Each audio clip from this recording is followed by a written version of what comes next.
Hello. स्वागत है दोस्तों आपका आपके चैनल पर मैं एजुकेन में। हम सभी लोग यहाँ पे बीएड के प्रीवियस ईयर क्वेश्चंस कर रहे हैं। एक पेपर हम लोगों ने कर लिया है, पेपर नंबर 1, कोड जिसका है 201।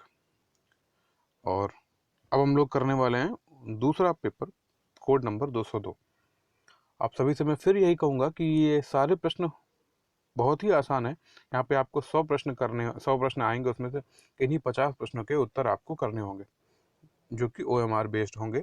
और आप इन्हें बहुत अच्छी तरह से देखिए, आपका पैटर्न समझिए। और ऐसे ही प्रश्न मैंने आपको MCQs के फॉर्म में करवाए हुए हैं, जो कि एक वीडियो में नियर अबाउट 600 प्लस क्वेश्चन है। मतलब एक कोड के 600 प्लस क्वेश्चन हैं। आप खुद सोचिए, जब आप किसी भी प्रश्न पेपर के 600 से ऊपर प्रश्न कर लेंगे और आपको मात्र 50 क्वेश्चन कर रहे हैं, तो उसमें से ऐसा पॉसिबल है ही नहीं कि आप 50 प्रश्न आपको ना फंसे।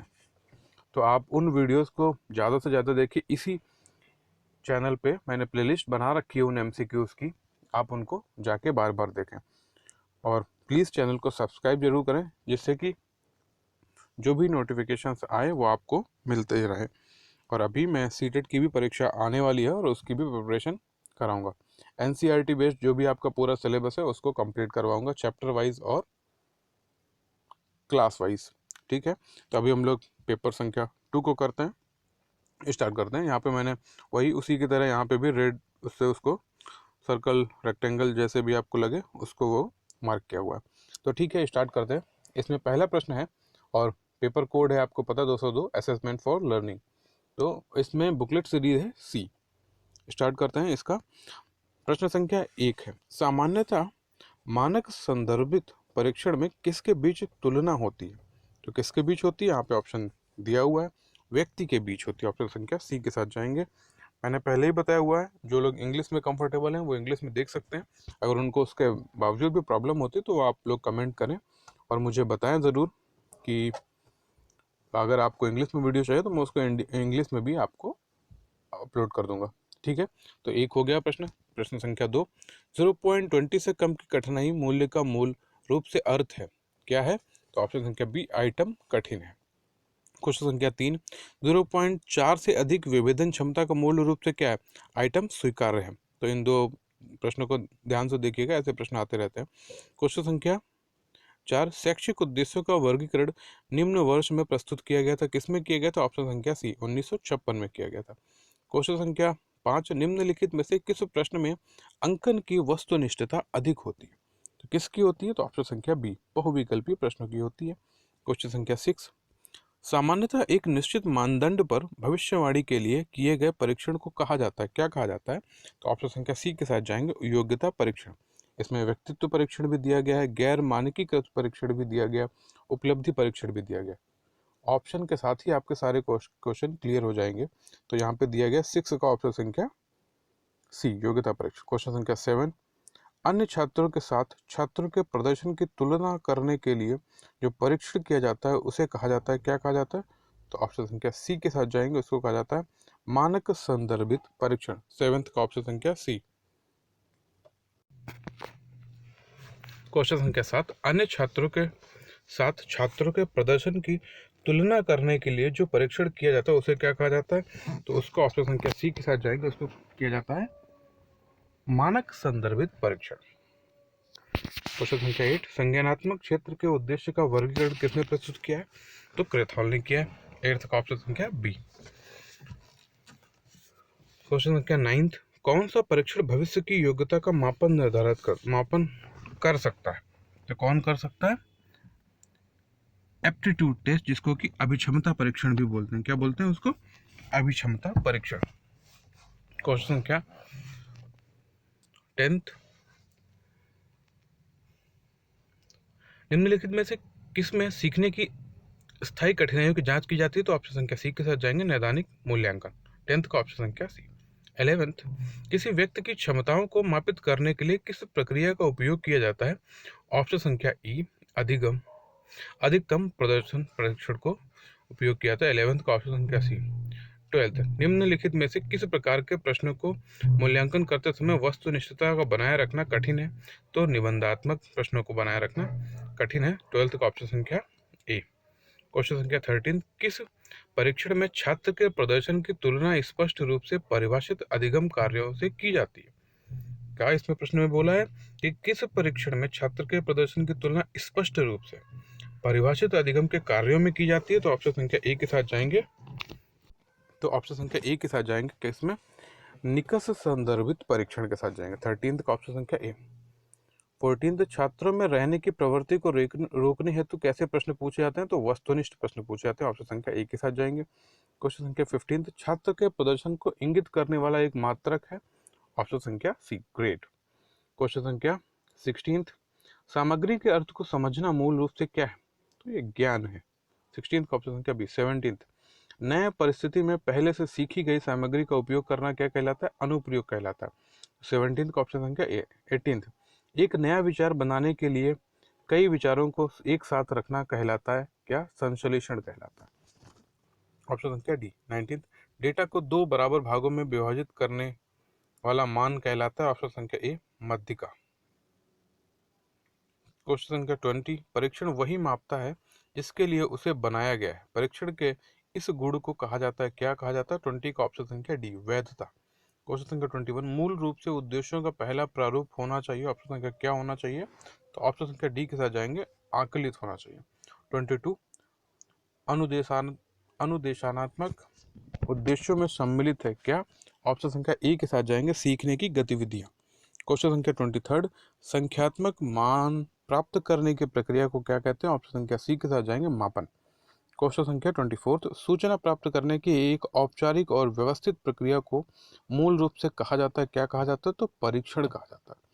25, अनुदेशन के अंत में उपलब्धि का आकलन करना क्या कहलाता है? योगात्मक मूल्यांकन कहलाता है। 25 का ऑप्शन संख्या ए।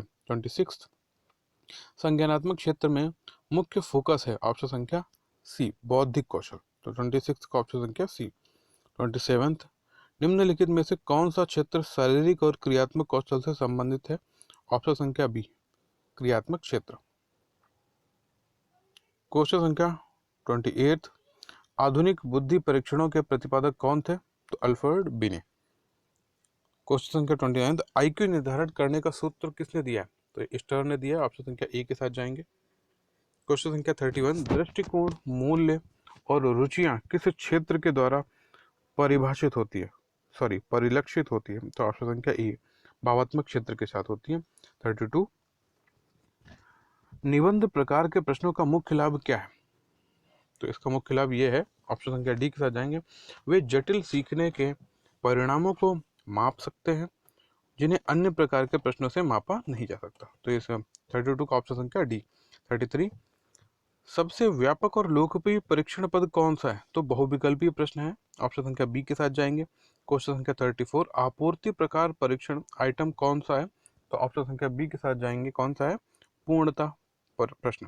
क्वेश्चन संख्या 35, वैकल्पिक प्रतिक्रिया पद कौन सा है? ऑप्शन संख्या डी के साथ जाएंगे, तो यह सभी है। वैकल्पिक मतलब आप समझ पा रहे हैं ऑप्शन किस तरह से क्वेश्चन होते हैं? तो ऑप्शन संख्या डी के साथ जाएंगे, सही गलत भी होता है, अशुद्ध शुद्ध भी होता है, सत्य असत्य भी होता है। 35 का ऑप्शन संख्या डी। 36, जिन प्रश्नों के लिए छात्र को कई पैराग्राफ तक एक लंबी लिखित प्रतिक्रिया की संरचना करने की आवश्यकता होती है, उन्हें क्या कहा जाता है? उन्हें निबंध कहा जाता है। 36 का ऑप्शन संख्या ए। 37, मानकीकृत परीक्षणों की प्रकृति है अपरिवर्तनीय है। 37 का ऑप्शन संख्या डी। 38, यदि कोई परीक्षण जब भी प्रशासित किया जाती है तो उसके माप में सुसंगतता होती है, तो ऐसे परीक्षण को कहा जाता है क्या? एक विश्वसनीय परीक्षण। तो 38 का ऑप्शन संख्या बी। 39, एक परीक्षण के खाली जगह को मापने के लिए अर्थ विच्छेद विधि का उपयोग किया जाता है, तो किसका किया जाता है? समानता को मापने के लिए। 39 का ऑप्शन संख्या बी। 40, निम्नलिखित में से कौन मापन की त्रुटि नहीं है? तो इसमें से कौन सी विश्वसनीय त्रुटि नहीं है? 40 का ऑप्शन संख्या डी। 41, जिस परीक्षण को विश्वसनीयता जितनी अधिक होती है उसकी वैधता उतनी अधिकतम होती, तो 41 का ऑप्शन संख्या ए। 42, निर्माणात्मक मूल्यांकन का उद्देश्य क्या है? तो ऑप्शन संख्या ए देख पा रहे हैं, प्रगति पर गौर करना एवं उपचारात्मक अनुदेशन की योजना। 42 का ऑप्शन संख्या ए। 43, संज्ञानात्मक डोमेन का उच्चतम स्तर क्या है? तो ऑप्शन संख्या डी, मूल्यांकन। 44, शुद्धता को मापन में कहा जाता है, क्या कहा जाता है? 44 का ऑप्शन संख्या डी, वैधता भी कहा जाता है, विश्वसनीयता भी कहा जाता है, व्यवहारिकता भी। 44 का ऑप्शन संख्या डी। 45, ब्लूम टैक्सोनॉमी ने ज्ञान, विश्लेषण, संश्लेषण का जिक्र करते हुए संकेत मिलता है किस चीज का? इन सभी का, संज्ञानात्मक का भी, भावात्मक का भी और साइकोमेट्रो डोमेन का भी। तो 48 का ऑप्शन संख्या डी, सॉरी 45 का ऑप्शन संख्या डी। 46, ध्यान भंग करने वाला मूल रूप से यह है, वह है जो, इसमें ऑप्शन संख्या सी के साथ जाएंगे, उच्च उपलब्धि हासिल करने वालों की तुलना से कम उपलब्धि हासिल करने वालों को आकर्षित करता है। तो 46 का ऑप्शन संख्या सी। 47, तो अधिकतम को न्यूनतम मूल्यों के बीच के अंतर को क्या कहा जाता है? तो उसको कहा जाता है बी, प्रसार। 48, कक्षा परीक्षण का मुख्य उद्देश्य क्या होता है? छात्रों की योग्यता की तुलना। कक्षा परीक्षण की मुख्य उद्देश्य क्या है?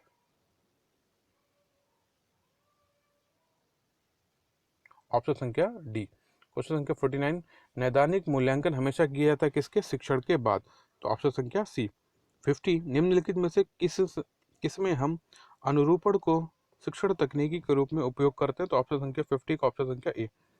51, सही गलत प्रश्नों का सबसे महत्वपूर्ण लाभ क्या है? तो ऑप्शन संख्या ए, निर्माण में आसानी। 52, मापन की मानक त्रुटि मूल रूप से माप है। तो ऑप्शन संख्या ए, केंद्रीय प्रवृत्ति। 53, बहुविकल्पीय प्रश्नों का निर्माण करते समय यह आवश्यक है कि, ऑप्शन संख्या बी के साथ जाएंगे, विकल्प में संकेत शब्द को दोहराएं। जैसे कि आप देख पाते हैं सीटेट में बहुत सारे ऐसे प्रश्न भी आते हैं आपके, जो कि आपको संकेत के माध्यम से उनको कर पाएंगे। 53 का ऑप्शन संख्या बी। 54, भावात्मक क्षेत्र से संबंधित मुख्य उद्देश्य है, ऑप्शन संख्या बी के साथ जाएंगे, छात्र ईमानदारी को महत्व देता है।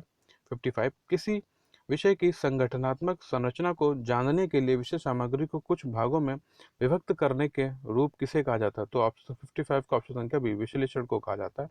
56, छात्र की रैंकिंग प्राप्त करने के लिए किस प्रकार की परीक्षा का उपयोग किया जाता है? 56 का ऑप्शन संख्या डी, मानक संदर्भित परीक्षण का। 57, छात्रों के सीखने की शैली किसके द्वारा निर्धारित की जाती है? तो ऑप्शन संख्या डी के साथ, शिक्षक के साथ की जाती है। 58, छात्र के मूल्यांकन के परिणाम का उपयोग किया जा सकता है? तो इन सभी के द्वारा किया जा सकता है। ये सभी ऑप्शंस कौन कौन से हैं? सीखने की परिणामों की प्रकृति को स्पष्ट करने के लिए, ऑप्शन संख्या बी, अल्पकालिक लक्ष्य प्राप्त करने के लिए, ऑप्शन संख्या सी, सीखने की प्रगति से संबंधित प्रतिक्रिया प्रदान करने के लिए। तो 58 का ऑप्शन संख्या डी।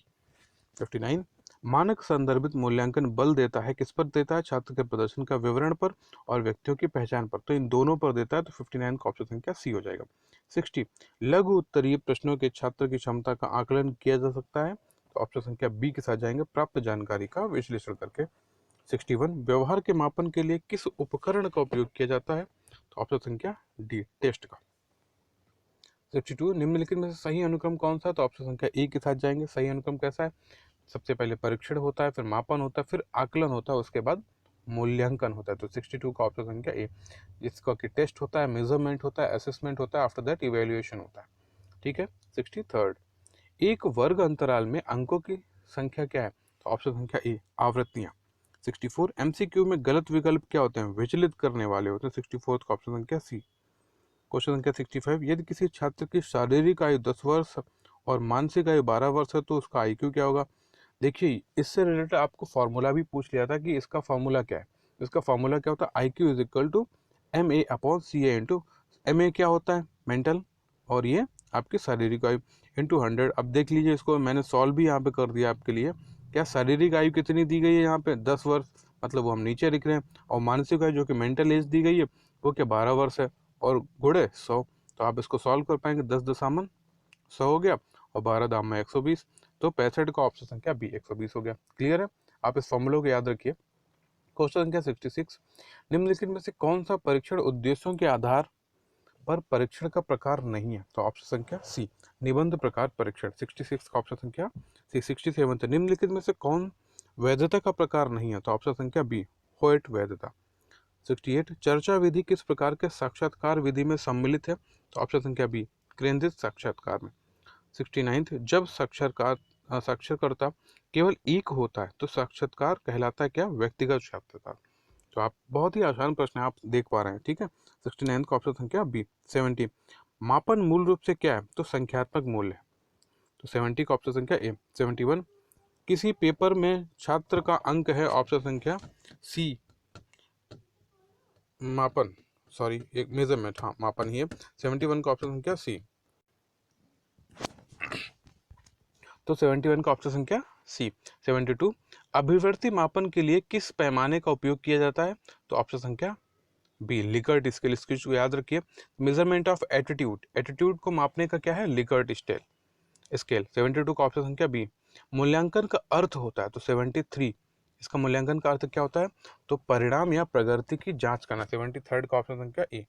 74, हमारे विद्यालयों में इस्तेमाल किए जाने वाले अधिकांश परीक्षण कैसे होते हैं? तो उपलब्धि परीक्षण होते हैं, इसको कि हम अचीवमेंट टेस्ट बोलते हैं। 74 का ऑप्शन संख्या सी। 75, छात्र की क्षमता का विश्लेषण करने के लिए मूल्यांकन किया जाता है, तो किनका किया जाता है? 75 का ऑप्शन संख्या डी, पूर्णता प्रकार के प्रश्नों को। 76, एक सीमा तक प्रतिभागियों के लिए अध्ययन के परिणामों को सामान्य कर सकते हैं, उन्हें क्या कहते हैं? उन्हें हम कहते हैं बाह्य वैधता। 76 का ऑप्शन संख्या बी। 77, परीक्षण का गुण जो उच्च उपलब्धि और निम्न उपलब्धि में छात्रों को विभेद करता है, उसको क्या बोलते हैं? भिन्नता। तो 77 का ऑप्शन संख्या सी। क्वेश्चन संख्या 78, यदि किसी परीक्षण की अंकन प्रक्रिया किसी अन्य कारक द्वारा प्रभावित नहीं होती है, तो परीक्षण की गुणवत्ता को मूल रूप से कहा जाता है क्या? वस्तुनिष्ठता। 78 का ऑप्शन संख्या बी। 79, शैक्षिक परीक्षण की प्रक्रिया में प्रयुक्त सबसे व्यापक शब्द जो मूल रूप से निम्न के रूप में जाना जाता है क्या? मूल्यांकन। तो 79 का ऑप्शन संख्या बी।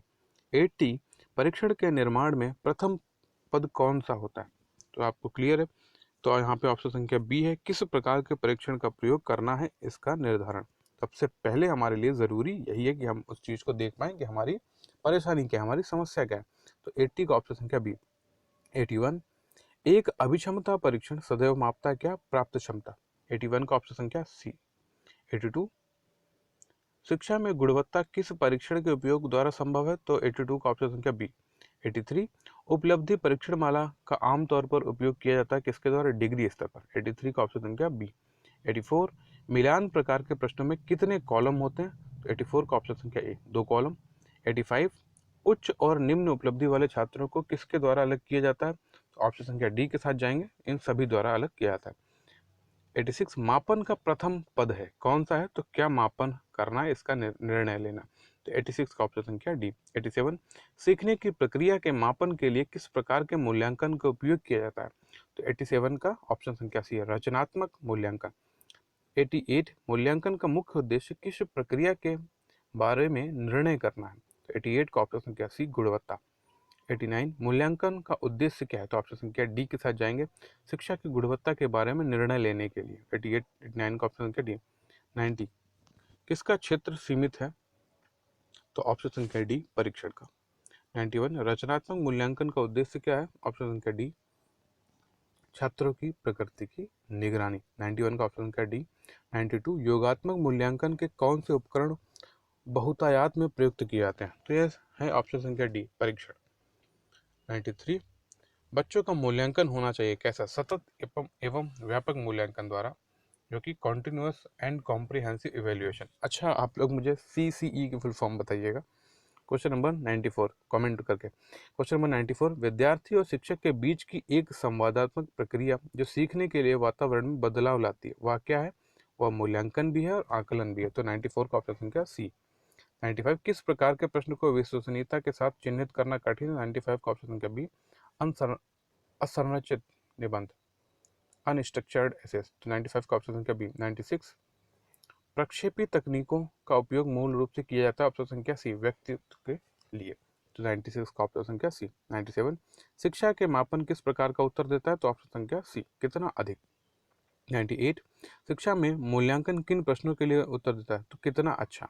देखिए, दोनों प्रश्न को बार से फिर से पढ़िए। शिक्षा में मापन किस प्रकार का उत्तर देता है? तो कितना अधिक है। और शिक्षा में मूल्यांकन किस प्रश्न का उत्तर देता है? कितना अच्छा है। मूल्यांकन कितना अच्छा, मापन कितना अधिक। ठीक है, इन दोनों प्रश्नों को बार बार देखिए और पढ़िए। क्वेश्चन नंबर 97 98 हो गया। क्वेश्चन नंबर 99, मूल्यांकन तकनीकों का चयन मूल रूप से किसके आधार पर किया जाता है? तो विश्वसनीयता के आधार पर, रिलायबिलिटी के आधार पर किया जाता है। तो 99 का ऑप्शन संख्या सी। क्वेश्चन संख्या लास्ट एंड 100, विद्यार्थियों के प्रदर्शन का मात्रात्मक विवरण क्या कहलाता है? तो इसका कहलाता है मापन। 100 का ऑप्शन संख्या सी। इस तरह हम लोगों ने पेपर संख्या 2 भी कर लिया है। और आप सभी से रिक्वेस्ट है, चैनल को सब्सक्राइब जरूर करें। आपके साथी जो हैं, जो बीएड की परीक्षा की तैयारी कर रहे हैं और भी किसी भी टीचिंग एग्ज़ाम की प्रिपरेशन कर रहे हैं, तो इस चैनल को सब्सक्राइब जरूर करें। और इन वीडियोस को देखने के बाद आप जाइए और एमसीक्यूज़ की वीडियोस को देखिए, बार बार उन वीडियोस को देखते रहिए जब तक आपके एग्ज़ाम्स नहीं हो रहे हैं। आप पाएंगे जब आप एग्ज़ाम देंगे तो वहाँ पे आपके लिए वो आसान प्रश्न दिखने लग जाएंगे। ठीक है, तो आज की वीडियो को यहाँ पे ख़त्म करते हैं। Thank you.